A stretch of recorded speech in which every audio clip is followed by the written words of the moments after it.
Hello student, इस video में हम लोग पढ़ेंगे क्लास 10th एनसीईआरटी मैथ का चैप्टर नंबर 5 का इंट्रोडक्शन। इस वीडियो में हम लोग इस चैप्टर का कंप्लीट इंट्रोडक्शन पढ़ेंगे। तो आइए स्टार्ट करते हैं बिना देरी किए हुए। अर्थमेटिक प्रोग्रेशन क्या होता है सबसे पहले जान लेते हैं। तो an arithmetic progression AP is the list of number in which each number is obtained by adding a fixed number d to preceding term except the first term the fixed number d is called the common difference। ये आपको definition याद रखनी, just आपके समझने के लिए। भाई start कर रहे हैं तो आपको डिफिनीशन भी बतानी पड़ेगी। आपको जनरल फार्मूला आपको याद रखना है बस। जो हमारा जनरल फॉर्म ऑफ एपी होगा, ए होगा ए प्लस डी, ए प्लस 2d, ए प्लस 3d, मतलब इसी फॉर्म का होगा। जैसे कि ए इक्वल टू अगर हम 1 मान लेते हैं तो ए इक्वल टू 1 मानेंगे तो क्या आ जाएगा, 1 आ जाएगा। ए प्लस डी मतलब कोई भी आप कॉमन डिफरेंस ले सकते हैं। मान लीजिए कि आप यहाँ पे 1 ले रहे हैं तो 1 ऐड करेंगे तो 1 में 1 ऐड कर देंगे 2 आ जाएगा। 1 में 2 ऐड कर देंगे कितना आ जाएगा, 3 आ जाएगा। 1 2 3 4 5 इस प्रकार से आपका एपी बनता चला जाएगा। अगर आप डी की वैल्यू यहीं पे आप क्या ले रहे हैं, डी की वैल्यू 2 ले रहे हैं तो ए की वैल्यू हमने क्या लिया 1, तो 2 यहाँ पे रखेंगे। 2 + 1 कितना आ जाएगा 3, और 2 2 जा 4 + 1 5 आ जाएगा। 1 3 5 यानी कि 2 2 का डिफरेंस आता चला जाएगा। क्यों? क्योंकि हमने डी की वैल्यू 2 लिया है। तो 5 2 7 7 2 9 9 2 11। अगर इस प्रकार से कहीं आपको देखने को मिलता है तो वो कौन से फॉर्म में होगा, एपी होगा। यदि आपसे पूछा जाए कोई इस तरह का दिया जाए और आपसे पूछा जाए कि बताइए एपी है या नहीं, अर्थमेटिक प्रोग्रेशन है या नहीं, तो क्या बताएंगे आप, कैसे बताएंगे? सबसे पहले आप डिफरेंस से देखेंगे सभी का। 3 में से 2 जाएगा 1 जाएगा 2 आ जाएगा। 5 में 3 जाएगा 2 आ जाएगा। 7 में 5 जाएगा 2 आ जाएगा। 9 में 7 जाएगा 2 आ जाएगा। 11 में 9 जाएगा 2 आ जाएगा। अगर सभी नंबर्स के बीच में जो हमारा डिफरेंस है डी की वैल्यू है सेम आती है तो हम समझ लेंगे कि जो हमारी एपी है वो अर्थमेटिक प्रोग्रेशन है। क्लियर हो गया? तो ये पॉइंट्स आपको समझ में आ गया होगा। अब बात आती है कि फार्मूला कैसे हम लोग क्या करेंगे, इसका सोल्यूशन कैसे करेंगे। मतलब एपी आपके पास दिया रहेगा तो आप कैसे उसका सोल्यूशन निकालेंगे। तो सबसे पहले आप फार्मूला समझ लीजिए। अगर किसी एपी का मतलब फर्स्ट टर्म ए है, ए हमारे क्या है यहाँ पे लिख लेते हैं ऐसे, if first term of an AP is a, first term of an AP is A and common difference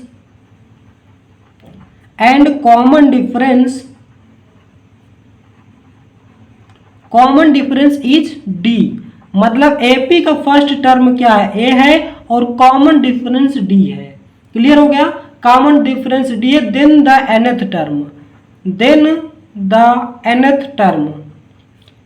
term क्या हो जाएगा फार्मूला, यहां से हमारा फार्मूला आ जाएगा ए एन इक्वल टू क्या हो जाएगा, ए प्लस एन माइनस का 1 इंटू में डी। ये फार्मूला आपको याद रखना है। ये फार्मूला आपको बहुत ही महत्वपूर्ण हो जाता है। और यहाँ पे हमारा क्या, ए हमारा क्या है फर्स्ट टर्म, यहाँ पे लिखेंगे ए इक्वल टू क्या हमारा फर्स्ट टर्म है, फर्स्ट टर्म हो गया। डी क्या है हमारे पास, क्या है कॉमन डिफरेंस है, कॉमन डिफरेंस। ये सभी को याद रखना कि डी क्या है, ए क्या है और एन क्या है नंबर ऑफ टर्म्स। एन क्या है हमारे पास नंबर ऑफ टर्म्स कि कितने टर्म हैं। और ए एन भी होता है आपके पास, इसी को हम एल बोल देते हैं, इसी को टी एन बोल देते हैं। ये तीनों के तीनों वैल्यू सेम है, यहाँ पे याद रखना है। ए एन बोले चाहे टी एन बोले चाहे एल बोले, तो ये सभी क्या हो जाता है, लास्ट टर्म हो जाता है, लास्ट टर्म।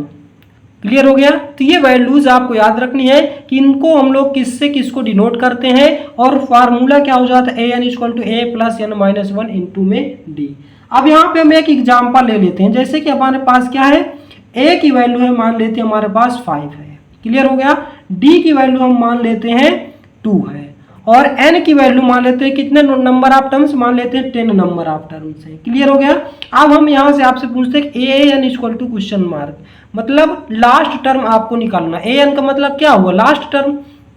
तो यहाँ पे आप फार्मूला लगा देंगे, ए एन इक्वल टू क्या होता है, ए प्लस एन माइनस का 1 इंटू में डी। तो ए की वैल्यू कितना है 5 प्लस एन की वैल्यू यहाँ पे कितना है 10 माइनस का 1, डी की वैल्यू कितना है 2। तो जब आप यहाँ पे सॉल्व करेंगे तो 5 प्लस 10 में से बन जाएगा 9, 9 मल्टीप्लाई 2, तो यहाँ पे कितना आ जाएगा 5 प्लस 9 2 जा 18, 18 में 2 ऐड कर देंगे 20 हो जाएगा, यह आ जाएगा 23। क्लियर हो गया। यहाँ पे देखिए यानी कि जो हमारा लास्ट टर्म कितना आया 23 आया है। अब आप ऐसे भी चेक कर सकते हैं, फर्स्ट टर्म हमारा क्या था 5 था और डिफरेंस कितना है 2 2 का डिफरेंस है, तो कितना आ जाएगा 7 to 9 to 11 to 13 to 15 to 17 to 19 हो जाएगा, 21 आ जाएगा, 23। आप देख लीजिए टोटल 10 टर्म होने चाहिए, क्योंकि यहाँ पे नंबर ऑफ एन कितना था 10 टर्म्स था, 1 2 3 4 5 6 7 8 9 10। तो क्लियर हो गया, यानी कि ये क्वेश्चन आपका 100% क्लियर है, सही क्वेश्चन है। क्लियर हो गया। तो इस प्रकार से हम क्या करेंगे, इसको सॉल्व करेंगे। और एक दो एग्जांपल ले लेते हैं इसके। यहाँ पे आपको बस ध्यान देना, बस पूरी क्लास यहाँ पे इंट्रोडक्शन अगर आपको समझ में आ गया तो आपको एक्सरसाइज बहुत ही आसान हो जाएगी। जैसे हमारे पास ए की वैल्यू कितना है 4 है और डी की वैल्यू, कॉमन डिफरेंस कुछ भी जो आप अपने से लेना चाहें, नंबर ऑफ टर्म्स मान लेते हैं कि 15 है और यहाँ पे हमें क्या निकालना है, यहाँ पे हमें ए एन निकालना है, या आपसे टी एन भी बोल सकते हैं, एल निकालने को बोल सकते हैं। क्लियर हो गया। तो ये क्वेश्चन आपको अच्छे से समझ में क्लियर हो गया होगा। हमारे पास ए की वैल्यू यहाँ पे ब्लर हो जा रहा होगा, ए की वैल्यू गिवन है, डी की वैल्यू गिवन है, एन की वैल्यू है, ए एन की वैल्यू है, निकालना है। तो ए एन इक्वल टू फार्मूला क्या हो जाएगा, ए प्लस एन माइनस का 1 इंटू में डी। फार्मूला आप जितना प्रैक्टिस कर लेंगे, क्वेश्चन लगा लगा के प्रैक्टिस करना, ये नहीं कि आप रट्टा मारने बैठ जाएं। क्लियर हो गया। तो ए एन इक्वल टू क्या हो जाएगा, ए की वैल्यू कितना है 4 प्लस एन की वैल्यू कितना है 15 हो जाएगा माइनस का 1, डी की वैल्यू कितना है 3 है। तो यहाँ पे कितना आ जाएगा 4 प्लस 15 में से आ जाएगा 1, 14 मल्टीप्लाई 3। तो यहाँ पे ए एन की वैल्यू कितना आ जाएगी 4 plus 42। A N equal to कितना आ जाएगा 42 में 4 ऐड कर देंगे 46, यानी कि जो लास्ट टर्म होगा आपका कितना हो जाएगा 46 हो जाएगा करेक्ट आंसर। तो इस प्रकार से हमें सॉल्व करना है। तो ये बेसिक है, अभी आप बस इतना समझ लीजिए बस। अब हम बात करते हैं सम निकालने का। जैसे कि आपके पास कोई एपी गिवन है, एपी मतलब कि इसी प्रकार से होगी, कॉमन डिफरेंस सेम रहेगा तो वो एपी होगी। अगर आपके पास एपी गिवन है तो उसका हमसे सम निकालने को पूछता है, सम। क्लियर हो गया। जैसे कि 1 2 3 4 इन सभी का सम पूछ लेगा तो हम ऐसे तो प्लस कर लेंगे क्योंकि छोटा सा 4 3 7 2 9 1 10, लेकिन हम फार्मूले से कैसे करेंगे, बड़े बड़े नंबर्स को फार्मूले से कैसे करेंगे, यहाँ पे देखिए। तो हमारे पास पहले फार्मूला क्या होता है उसको आप समझ लीजिए, एस एन बोलिए चाहे एस बोलिए। तो एस एन इक्वल टू क्या हो जाएगा n/2 ब्रैकेट के अंदर हो जाएगा 2a प्लस n माइनस का 1 इंटू में डी। ये आपका सम निकालने का फार्मूला हो जाता है। क्लियर हो गया। फार्मूला आपको ध्यान में देखना है बहुत ही अच्छे से। फार्मूला आपको बेसिक इंट्रोडक्शन में ही फार्मूला याद हो जाना चाहिए ताकि एक्सरसाइज में आपको कोई भी प्रॉब्लम ना हो। क्लियर हो गया। ये आपका सम निकालने का फार्मूला है, लेकिन यहाँ पे आप देख सकते हैं हम इसमें कुछ चेंज कर सकते हैं। ये S N equal to n/2। अगर हम यहाँ पे देखें 2a है तो हम इसको क्या ऐसे लिख सकते हैं, a प्लस n माइनस का 1 इंटू में डी। भाई 2a था तो उसको a प्लस a लिख सकते हैं, a प्लस a कितना होता है 2a होता है। तो यहाँ से यहाँ तक देखेंगे तो ये हमारा क्या an है। भाई an इक्वल टू क्या होता है, a plus n minus 1 into D होता है। तो चाहे आप इसको an लिख दीजिए चाहे l लिख दीजिए। तो हम यहाँ पे क्या बच रहा है, a बच रहा है तो यहाँ पे a लिख देंगे, प्लस इसको आप an लिखिए चाहे l लिख दीजिए। तो यहाँ पे हम क्या लिख रहे हैं l। क्लियर हो गया। तो ये फार्मूला भी आपको याद रखना है। अगर आपके पास लास्ट टर्म दिया हुआ है an या l की वैल्यू दिया है, a की वैल्यू दिया है, n की वैल्यू, तो आप SN मतलब सम निकाल सकते हैं इस छोटे से फार्मूला से। फिर आपको ये बड़ा वाला फार्मूला आपको लगाने की जरूरत नहीं पड़ेगी। क्लियर हो गया। तो ये पॉइंट्स आपको फार्मूला अच्छे से समझ में आ गया होगा। अब हम सम निकालने के लिए एक एग्जाम्पल ले लेते हैं। मान लीजिए कि हमारे पास एग्जाम्पल है 2 5 8 11 dash first 10 term. First 10 term मतलब फर्स्ट 10 टर्म का हमें यहाँ पे क्या निकालना है, सम निकालना है। सम आप यहाँ पे लिखना था सम ऑफ, यानी कि सम निकालना है। क्लियर हो गया।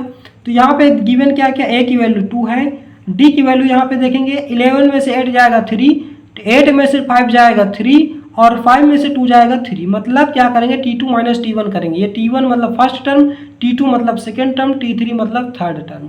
क्लियर हो गया। तो यहाँ पे ये हो जाएगा 3 और ए की वैल्यू हो गया। एन की वैल्यू कितना है, एन की वैल्यू बोला है कि 10 टर्म का हमें सम निकालना है। क्लियर हो गया। और हमें क्या निकालना है, सम निकालना है, यानी कि एस एन की वैल्यू निकालना है। तो फार्मूला क्या हो जाएगा, एस एन इक्वल टू, अब यहाँ पे लास्ट टर्म तो नहीं दिया हुआ है तो हम ये वाला फार्मूला नहीं लगा सकते, तो पहला वाला लगाएंगे। तो एन अपान में 2 ए प्लस एन माइनस का 1 इंटू में डी। तो यहाँ से क्या हो जाएगा, एन अपान 2, एन की वैल्यू 10 है तो 10 अपान 2 हो जाएगा, 10 अपान 2 हो जाएगा। ब्रैकेट में 2 ए की वैल्यू कितना है 2 प्लस एन की वैल्यू कितना है 10 माइनस का 1, डी की वैल्यू कितना है 3। अब यहाँ से 2 से 10 को डिवाइड करेंगे तो 5 आ जाएगा, 2 2 जो 4 प्लस 10 में से 1 जाएगा 9 आ जाएगा, 9 3 जो 27 आ जाएगा। तो यहाँ पर आ गया 5 मल्टीप्लाई 27 में 4 ऐड कर देंगे 31 आ जाएगा। तो यहाँ पे आ जाएगा 5 1 जो 5, 5 3 जो 15। तो कितना आ गया, एस एन की वैल्यू क्या निकल कर आ गई 155। यानी कि आप 10 टर्म्स को ऐड करेंगे तो कितना आ जाएगा 155 आ जाएगा। एक बार आप इसको वेरीफाई भी करा देते हैं। 2 है, फिर उसके बाद 5 है, फिर 8 है, फिर 11 है, फिर कितने कितने गैप है 3। तो 11 में 3 ऐड करेंगे कितना आ जाएगा 14, 17, 21, 24, 27 और 31। 1 2 3 4 5 6 7 8 9 10 टर्म्स हो गए। अब इसको सम कर लेते हैं। 5 2 7, 8 7 15, 16 16 4 20, 7 27 28, 28 4 32, 32 1 33, 33 7 40। तो यहाँ पे तो 40 आ जा रहा है। फिर से एक बार काउंट करेंगे, 7 1 8 4 12 1 13, 13 7 20 4 24 1 25, 25 5 30 38, 38 2 40 की 0 हासिल 4, 3 2 5 2 7 2 9 3 12 4 16, 160 आ जा रहा है यहाँ पे, यानी कि कुछ मिस्टेक हुआ है। तो यहाँ पे देखिए हमने लिखने में गलत कर दिया। 17 में 3 ऐड करेंगे 20 आ जाएगा, तो यानी कि आपका करेक्ट आ जाएगा। यहाँ पे आप चेक कर सकते हैं 2 5 8 11, 11 में 3 ऐड कर देंगे 11 3 14, 14 3 17, 17 3 20, 20 3 23, 23 3 26, 26 3 29, तो 2 2 4 2 6 2 8 2 10। अब इसको ऐड कर देंगे, 9 6 15 3 18, 18 2 20, 5 25, 25 4 29, 31 8 38, 38 2 40, 5 45, 45 की 5 हासिल है 4, 2 2 4 2 6 2 8 3 11 2 11 4 15 आ गया 155। तो इस प्रकार से आप क्या कर सकते हैं, चेक भी कर सकते हैं आपका सही है कि नहीं। तो ये आपका 100% क्लियर है। फार्मूला आपको दोनों याद रखना है। फार्मूला यहाँ पे हमने कौन कौन से पढ़ा, पहला फार्मूला हमने पढ़ा A N equal to A plus N minus 1 into में डी। दूसरा फार्मूला आपको सम निकालने के लिए कहेगा तो एस एन बराबर N upon 2 A plus N minus 1 into में D, S N equal to 2 N upon 2 A plus L. ये 3 फार्मूला आपको यहाँ से याद रखना है। इन्हीं 3 फार्मूले से हम लोग क्वेश्चन को सॉल्व कर रहे होंगे। केवल इतने से ही आपके चैप्टर कंप्लीट हो जाएगा। और हर बार बोर्ड एग्जाम में यहाँ से 2 क्वेश्चन फिक्स है, तो 2 क्वेश्चन फिक्स है। तो यहाँ पे हमें मतलब इसको छोड़ना नहीं है। 5th चैप्टर तक, फर्स्ट से 5th चैप्टर तक तो आपको बहुत ही आसानी, इसको आपको 100% क्लियर ही करना है। एक भी क्वेश्चन इस साइड से मतलब 1 से 5 चैप्टर तक में कहीं भी छूटने नहीं चाहिए। तो दोस्तों आज का वीडियो बस यहीं तक। वीडियो आपको कैसा लगा इसका जवाब आप हमें कमेंट बॉक्स में देंगे। यदि आप हमारे चैनल पर नए हैं तो चैनल को सब्सक्राइब करें, वीडियो को लाइक करें और ज़्यादा से ज़्यादा शेयर करें। वीडियो को लास्ट तक देखने के लिए बहुत बहुत धन्यवाद। मिलते हैं नेक्स्ट वीडियो में। जय हिंद, जय भारत।